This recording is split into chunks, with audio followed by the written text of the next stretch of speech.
June 19th, 1944. Western Philippine Sea, approximately 200 nautical miles west of Guam. Vice Admiral Jisaburo Ozawa stood in the flag plot of the fleet carrier Taiho, watching radar operators track inbound contacts with growing dread. The numbers made no tactical sense. 45 aircraft, 70 aircraft, 109 aircraft.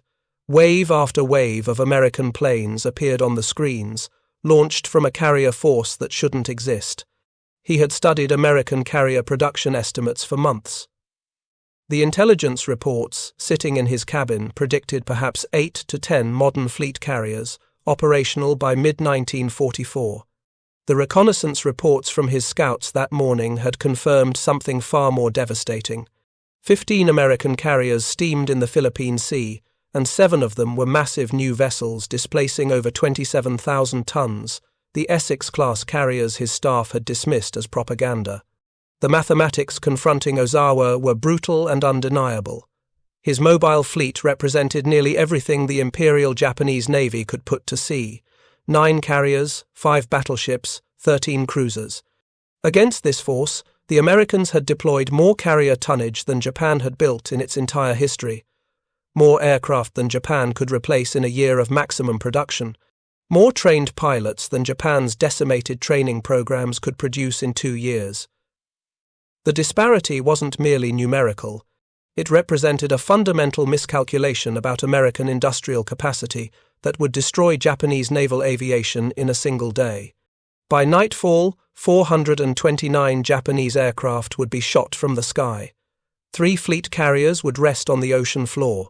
The ocean that Japan had controlled since 1941 was about to change hands, not through superior tactics or courage, but through an industrial avalanche no amount of fighting spirit could resist. If you're enjoying this deep dive into the story, hit the subscribe button and let us know in the comments from where in the world you are watching from today. The transformation from Japanese confidence to catastrophic defeat began not on June 19th, but 3 years earlier in the shipyards of Newport News, Norfolk, Brooklyn, and Philadelphia. In July 1940, as Japanese admirals finalized plans for the Pearl Harbor operation, the United States Congress authorized construction of 13 Essex-class fleet carriers. The authorization came without fanfare in American newspapers. Japanese naval intelligence noted the appropriation but dismissed its strategic implications. Building carriers required years. Training air groups required additional years. By the time these vessels reached operational status, Japan would control the Pacific.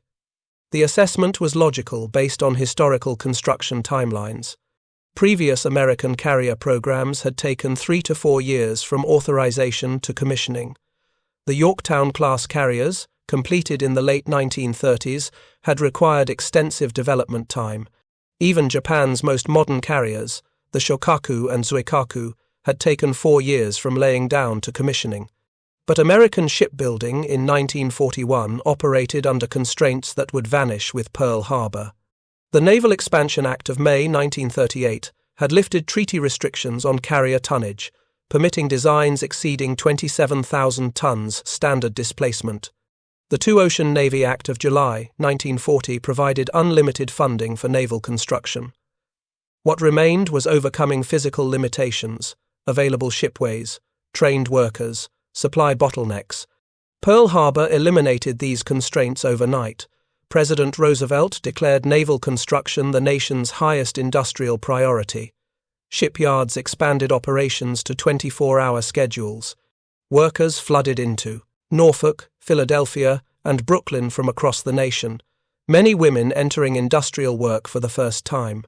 The steel that would have built automobiles and refrigerators flowed instead to carrier construction. By early 1942, American shipyards were laying down Essex-class hulls at a pace Japanese planners considered impossible. Commander Kikuo Nakamura, a Japanese naval attaché who had served in Washington before the war, tried to warn Tokyo about American industrial capacity. His reports from late 1941 described factories that could retool in weeks, transportation networks that could move materials across continental distances, and a managerial class skilled in mass production techniques. His superiors dismissed these assessments as defeatist. America was a nation of merchants and manufacturers, not warriors. Their industrial capacity would count for nothing against Japanese fighting spirit and superior training. The first Essex-class carrier, USS Essex herself, was commissioned on December 31, 1942, just 13 months after Pearl Harbor. Japanese naval intelligence received confirmation of her commissioning in early January 1943. The news caused concern but not alarm. One carrier did not change the strategic balance. American losses at Coral Sea, Midway, and Guadalcanal had reduced their Pacific carrier force to 2 operational fleet carriers, Enterprise and Saratoga. Even with Essex, the Americans remained outnumbered in the carrier category. But Essex was not alone. USS Yorktown, the second Essex-class carrier, was commissioned on January 15, 1943. USS Lexington followed on February 17. USS Bunker Hill joined the fleet on May 24. By mid-1943, 4 Essex-class carriers were conducting operations in the Pacific. By the end of the year, 8 more would be commissioned.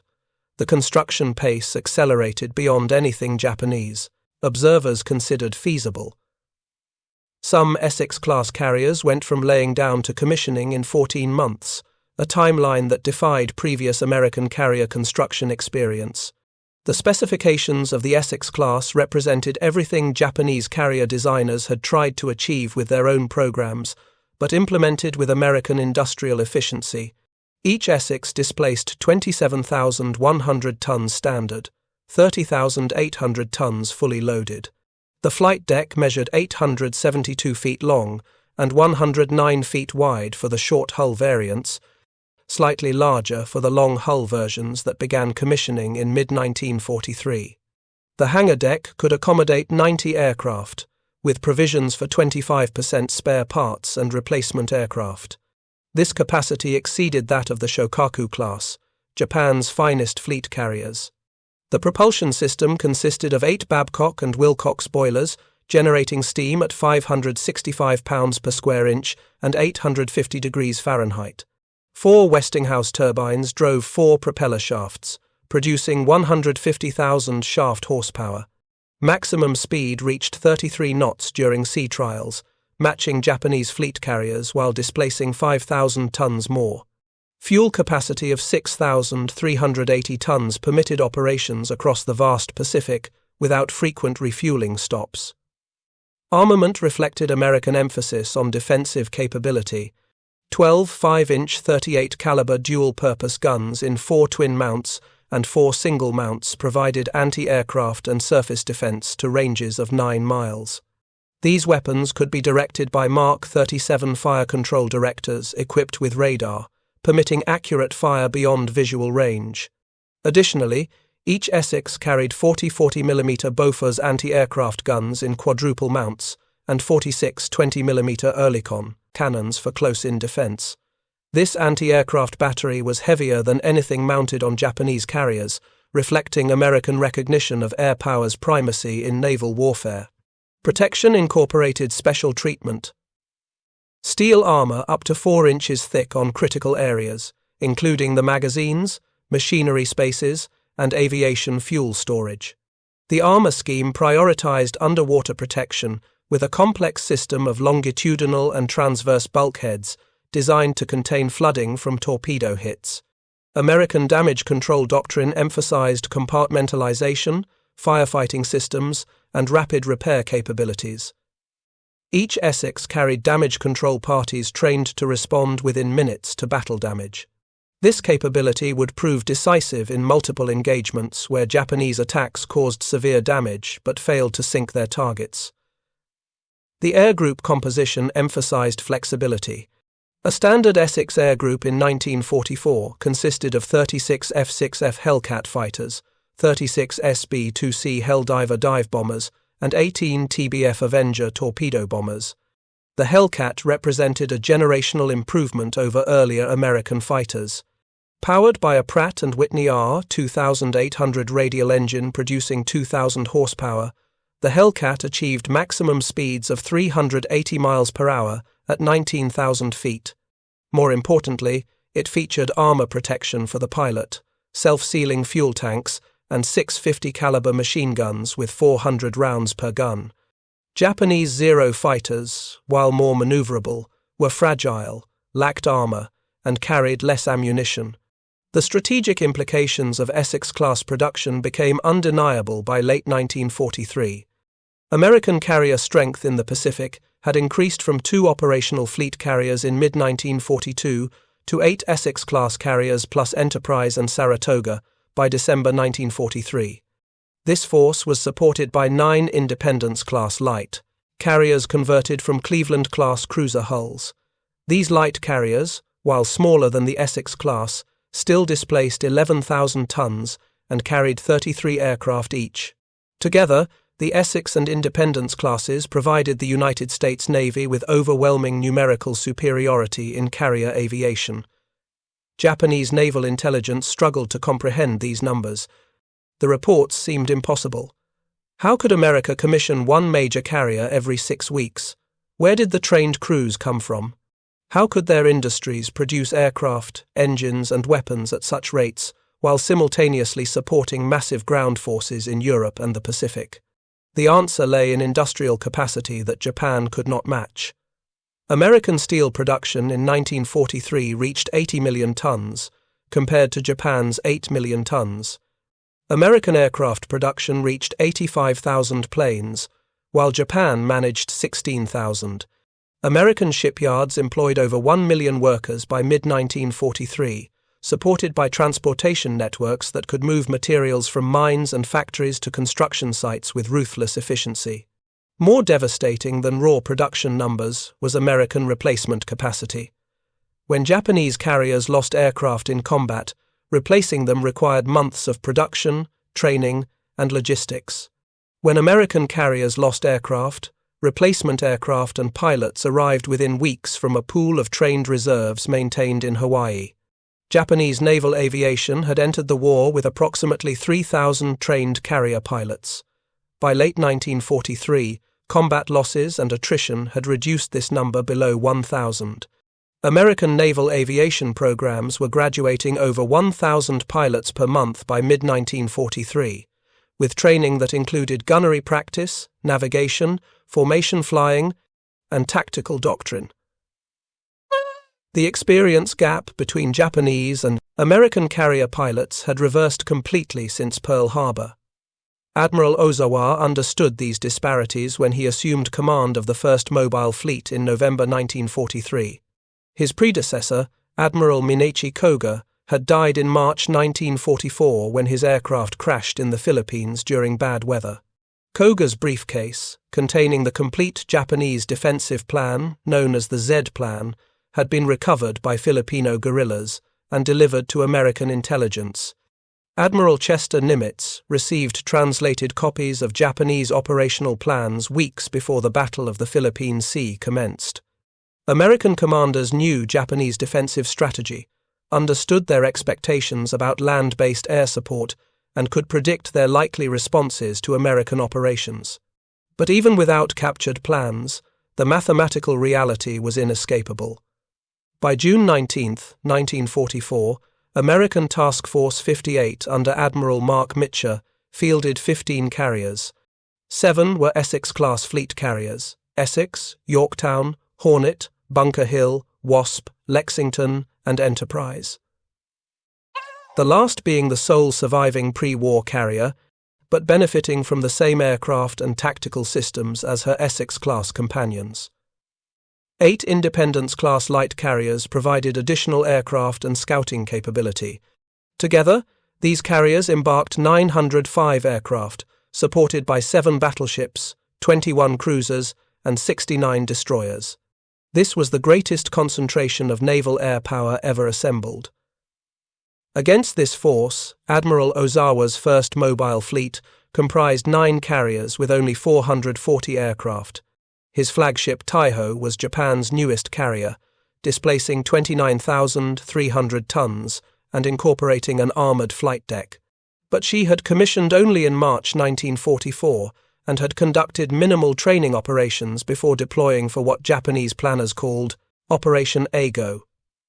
The carrier divisions included Carrier Division 1 with Taiho, Shokaku, and Zuikaku, Carrier Division 2 with the fleet carriers Junyo, Hio, and Ryuho, and Carrier Division 3 with the light carriers Zuiho, Chitose, and Chiyoda. On paper, this represented a formidable force. In reality, most of Ozawa's air groups consisted of replacement pilots with minimal training and almost no combat experience. The disparity in pilot quality was as significant as the numerical imbalance. American naval aviators in Task Force 58 averaged over 300 flight hours before carrier qualification, with most having additional combat experience from earlier operations in the Gilberts, Marshalls, or strikes against Truk. Japanese replacement pilots averaged 150 flight hours total, with many having never made a combat carrier landing before joining Ozawa's fleet. The veterans who had attacked Pearl Harbor, dominated the Indian Ocean, and fought at Coral Sea were nearly all dead, killed in the grinding attrition of the Solomon Islands campaign and the catastrophic Battle of the Philippine Sea's predecessor engagements. Japanese strategic planning for Operation Eigo relied on land-based air power to compensate for carrier aircraft deficiencies. The plan assumed that American forces would attack the Palau or Caroline Islands, where Japanese land-based aviation could support the carrier fleet. 500 land-based aircraft were positioned in the Marianas, Carolines, and Western New Guinea. Combined with carrier aviation, this would give Japan temporary numerical advantage during the decisive battle. The flaw in this assumption became apparent when American submarines detected Japanese fleet movements on June 15, 1944. American forces were not attacking the Carolines. They were invading Saipan in the Marianas, 1,200 miles north of the expected battleground.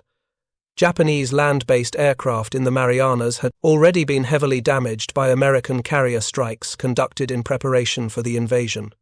The 500 aircraft Japanese planners counted on for Operation Eigo had been reduced to fewer than 100 operational machines.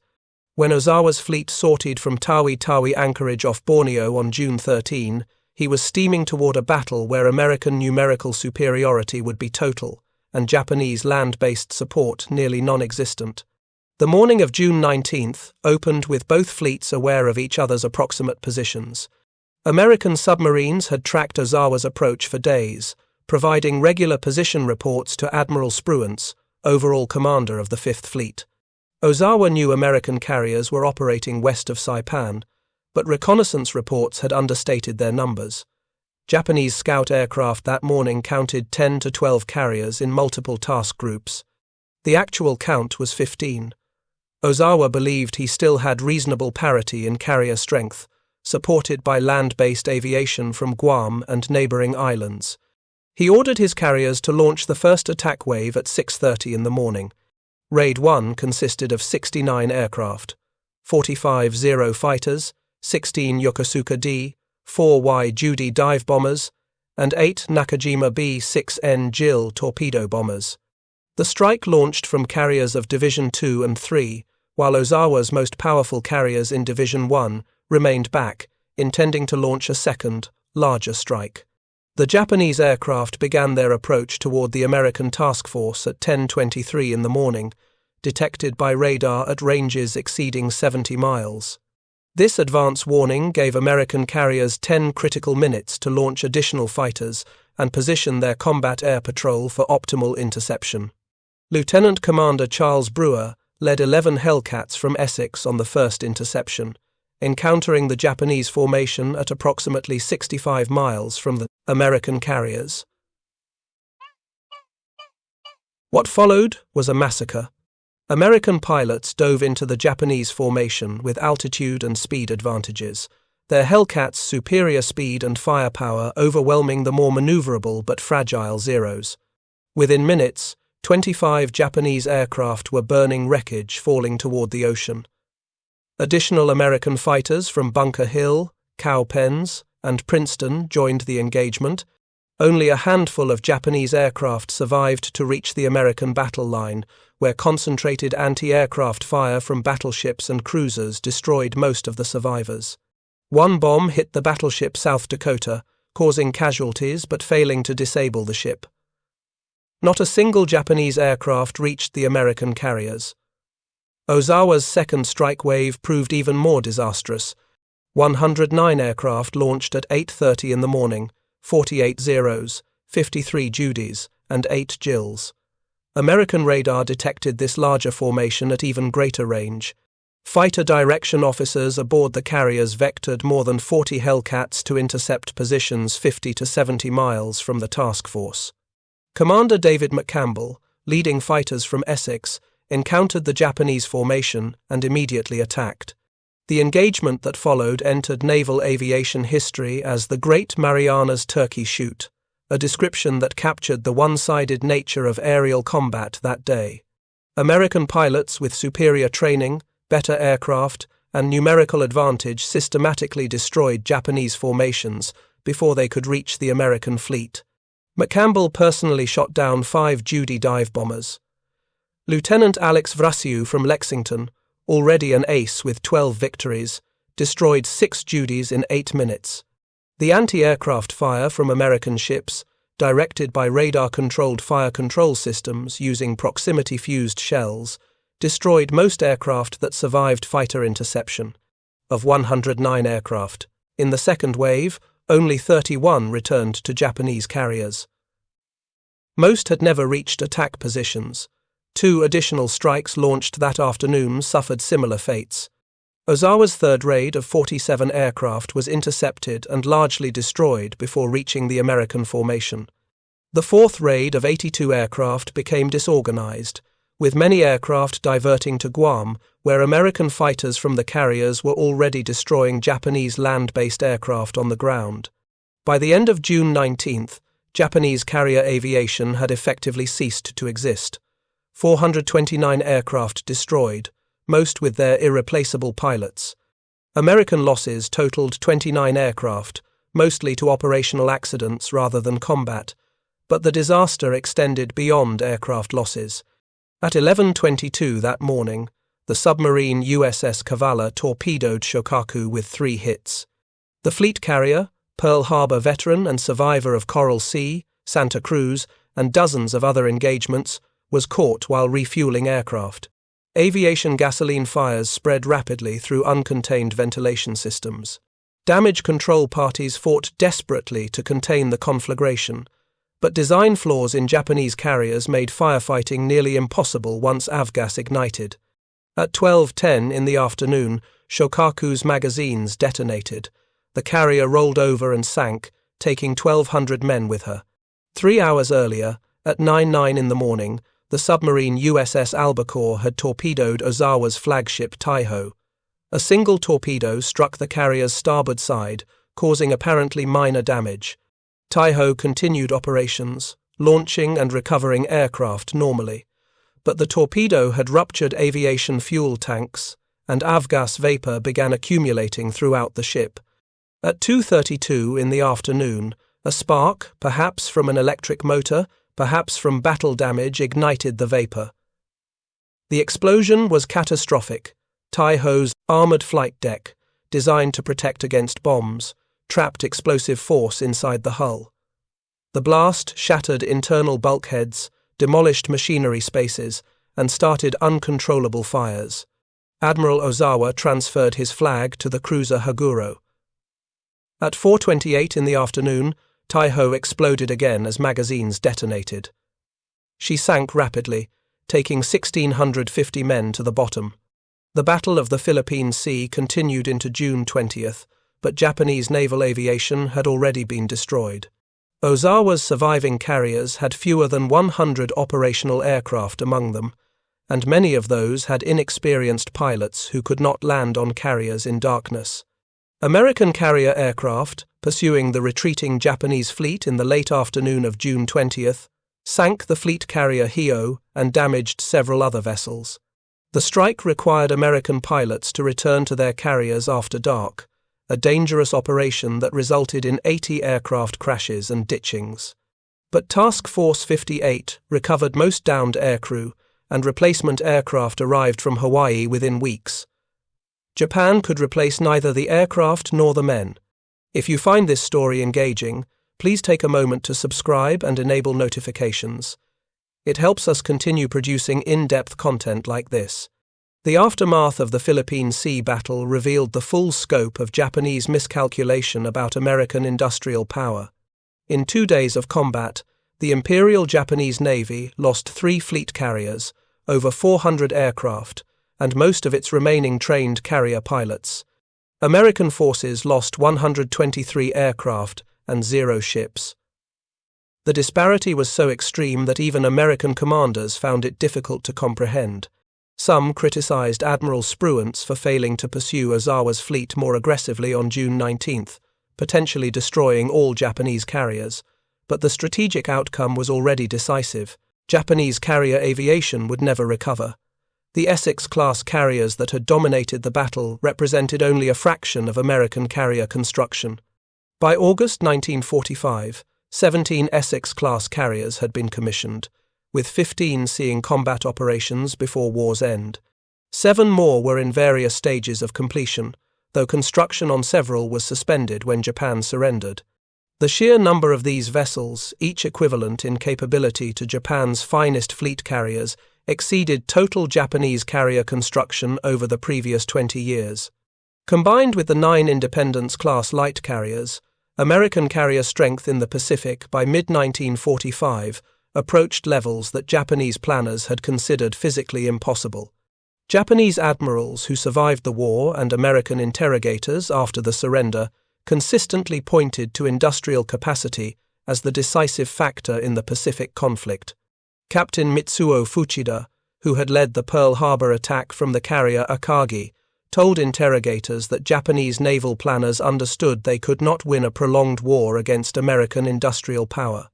The strategy had been to inflict such severe losses in the war's first year that America would negotiate a settlement. The failure at Midway had doomed this strategy. The appearance of Essex-class carriers in large numbers by mid-1943 had made Japanese defeat mathematically certain. The psychological impact on Japanese naval officers who witnessed Essex-class operations was profound. Commander Masatake Okumiya, a staff officer who survived multiple carrier battles, described seeing American task forces with more carriers than we had built in our Navy's entire existence as the moment he understood Japan could not win. The carriers themselves were impressive, large, well-protected, carrying powerful air groups, but the fleet train supporting them was even more shocking. Fleet oilers, ammunition ships, repair vessels, supply transports, all working in coordinated efficiency to keep the carriers operational thousands of miles from Pearl Harbor. Japan's logistics system could barely support its carriers when operating from home waters. American logistics could support 15 carriers operating indefinitely at ranges exceeding 3,000 miles from major bases. The battle off Cape Engano on October 25, 1944, during the larger Battle of Leyte Gulf, provided final proof of American carrier dominance.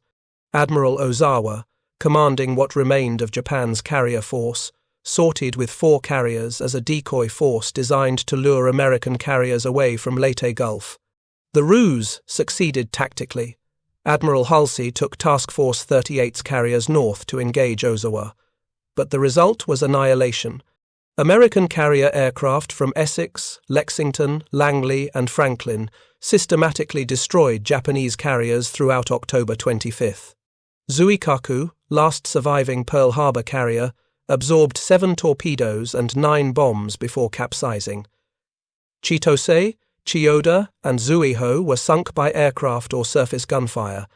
Ozawa's decoy force succeeded in its tactical objective but ceased to exist as a fighting force. By late 1944, Task Force 38 had reached its maximum strength, 17 fleet carriers operating in 4 task groups, each task group containing 4 to 5 carriers plus supporting battleships, cruisers, and destroyers. This force carried more than 1,100 aircraft and represented greater striking power than the entire combined fleet Japan had assembled for the Pearl Harbor operation. The contrast between December 1941 and December 1944 illustrated the industrial transformation that had occurred. Japan, which had begun the war with qualitative superiority in carrier aviation, now operated no functional carriers and possessed fewer than 100 carrier-qualified pilots.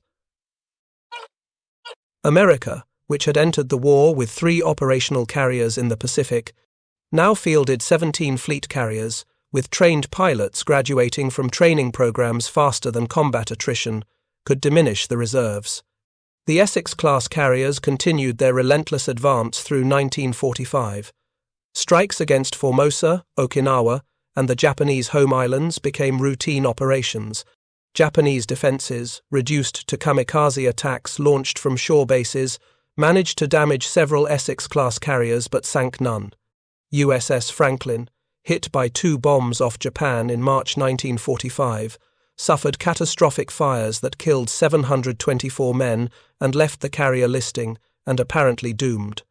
But American damage control doctrine and the carrier's robust construction permitted the crew to save the ship. Franklin returned to Pearl Harbor under her own power, proving that Essex-class carriers could survive damage that would have sunk earlier designs. The industrial achievement represented by the Essex-class exceeded simple ship construction.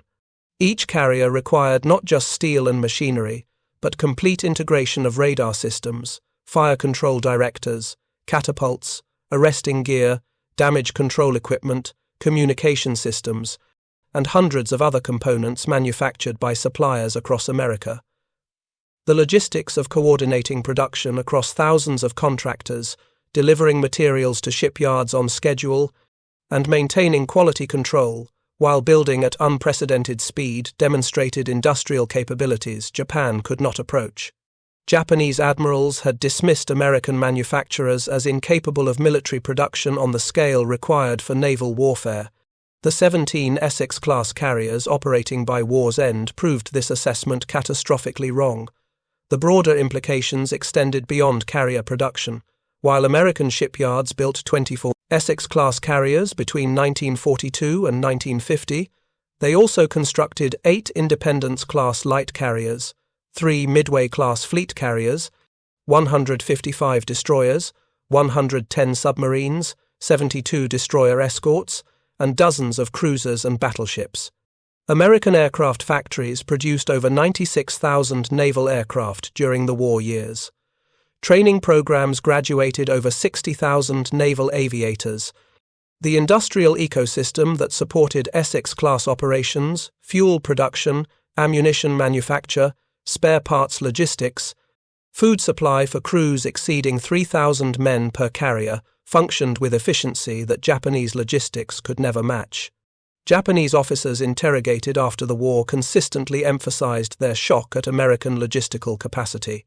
Admiral Soemu Toyoda, final commander-in-chief of the combined fleet, told interrogators that Japanese planners had estimated American industrial capacity would require 2 years to reach full war production. Instead, American shipyards were building carriers at peak capacity by late 1942. The speed of this transition, from peacetime production to maximum war output, demonstrated organizational capabilities that Japanese industry lacked. American manufacturers used standardized components, mass production techniques, and management systems perfected during decades of civilian industrial development. Japanese production remained largely craft-based, with each ship incorporating custom components that required individual fabrication. The strategic lesson was unambiguous. Naval warfare in the mid-20th century had become primarily industrial competition. The nation with greater productive capacity, more efficient logistics, and superior ability to replace losses would dominate regardless of tactical innovations or fighting spirit. Japanese naval doctrine had emphasized quality over quantity, building fewer, better warships, operated by elite crews. This strategy failed because American industry could produce both quantity and quality. Training programs could create elite air crews faster than combat consumed them, and replacement systems could keep carriers operational despite battle damage and attrition. The 17 Essex-class carriers that shattered Japanese naval aviation represented not just 17 ships, but a complete industrial system operating at scales Japan could not comprehend until too late. From the shipyards of Newport News and Norfolk, from the aircraft factories of Connecticut and California, from the training bases in Florida and Texas, America had constructed a war machine that overwhelmed Japanese forces, not through superior individual combat skill, but through systematic, relentless industrial pressure. Japanese admirals who had mocked the Essex-class tonnage, 27,000 tons, compared to Yamato's 72,000 tons, seemed insignificant, learned that 17 carriers with 900 aircraft each outweighed any individual ship, however powerful. The ocean changed ownership, not through climactic battle, but through accumulated production. By June 1945, when the war ended, American carrier aviation controlled every approach to Japan. Essex-class carriers operated with impunity off the Japanese coast, launching strikes against harbors, factories, and military installations. Japanese forces, reduced to defending their home islands with whatever resources remained, could mount no effective response. The carriers that Japanese admirals had dismissed as insufficient when intelligence first reported their specifications had become instruments of absolute naval dominance. For Admiral Ozawa, who survived the war to face defeat, the memory of June 19, 1944 remained vivid. Watching wave after wave of American aircraft destroy his forces, unable to respond effectively despite possessing battleships and cruisers, superior to anything in the American formation, understanding that the 15 carriers arrayed against him represented only part of American strength.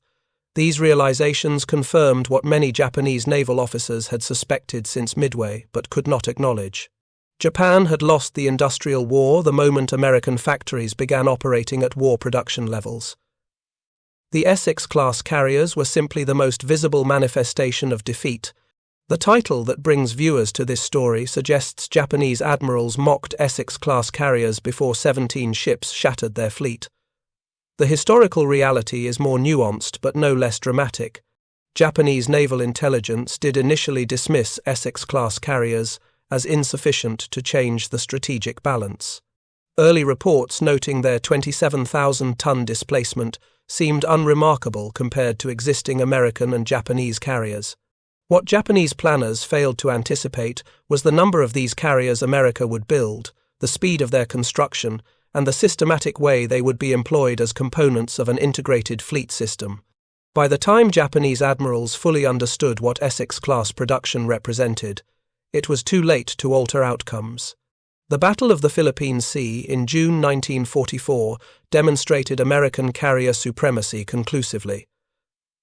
The battle off Cape Engano in October confirmed Japanese carrier aviation's complete destruction. The subsequent operations through 1945 showed Essex-class carriers dominating every naval engagement, absorbing damage that would have destroyed earlier designs, and maintaining operational tempo through logistics and replacement systems Japan could never match. The 17 Essex-class carriers that saw service before war's end, Essex, Yorktown, Intrepid, Hornet, Franklin, Ticonderoga, Randolph, Lexington, Bunker Hill, Wasp, Hancock, Bennington, Boxer, Bonhomme Richard, later, Kearsarge, and Antietam each displaced 30,000 tons fully loaded and carried over 100 aircraft. Together they represented over 500,000 tons of carrier displacement, more than Japan's entire carrier fleet at its peak. They embarked over 1,800 aircraft simultaneously, more than Japan had deployed in the Pearl Harbor attack. They were served by over 55,000 sailors and airmen, exceeding total Japanese carrier personnel throughout the war. These numbers explain why Japanese admirals, viewing reconnaissance photographs of multiple Essex-class carriers operating in concentrated task forces, experienced psychological defeat before engagement. There was no tactical maneuver, no operational innovation, no level of fighting spirit that could overcome such material disparity. The ocean had become American property not through conquest but through construction, not through battle but through industrial production operating at scales. Japan could neither match nor counter. Thank you for watching. For more detailed historical breakdowns, check out the other videos on your screen now, and don't forget to subscribe.